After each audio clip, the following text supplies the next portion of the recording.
Monsieur le maire, bonjour. Bonjour.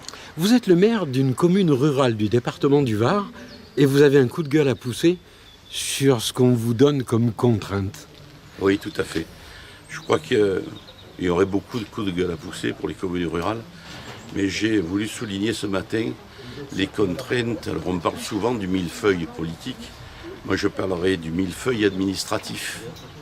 10 543 lois, 127 000 décrets, 4 700 directives européennes, 400 000 normes pour les collectivités. Voilà le mal dont nous souffrons.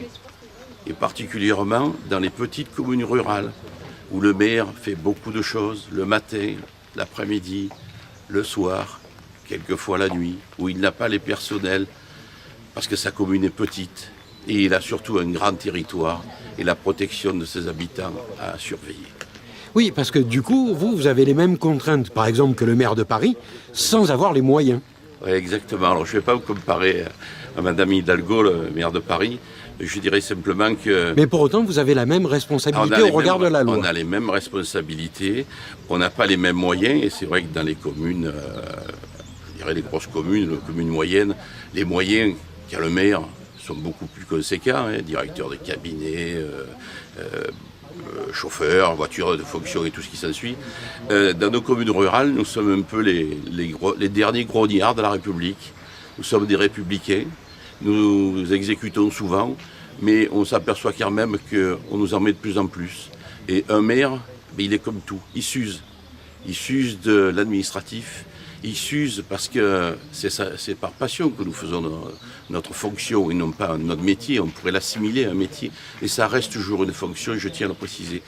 Il faut qu'on soit de partout, parce qu'on a besoin d'être au contact de nos habitants, on a besoin de faire des réunions, on fait vivre notre commune, on a besoin d'aller chercher des subventions aussi pour les projets d'investissement. Tout cela, c'est notre devoir, c'est notre passion, et il faut le faire correctement, mais on a de moins en moins de moyens.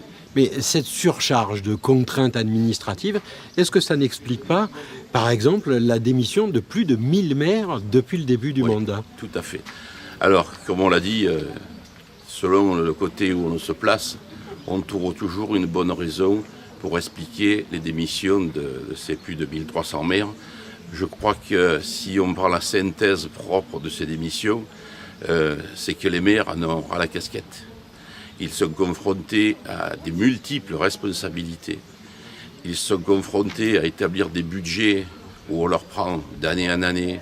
Même si le président a dit que la DGF n'avait pas baissé, je vous signale que 22 000 communes en France ont eu la DGF baissée. La DGF, c'est la dotation globale de fonctionnement. C'est-à-dire ce que l'État donne à une commune rurale, 77 €, par rapport à une commune urbaine, plus de 150 €. Là aussi, une discrimination, que l'on soit ruraux ou urbain. Eh bien écoutez, monsieur le maire, je vous souhaite bon courage et je vous dis à très bientôt. Merci.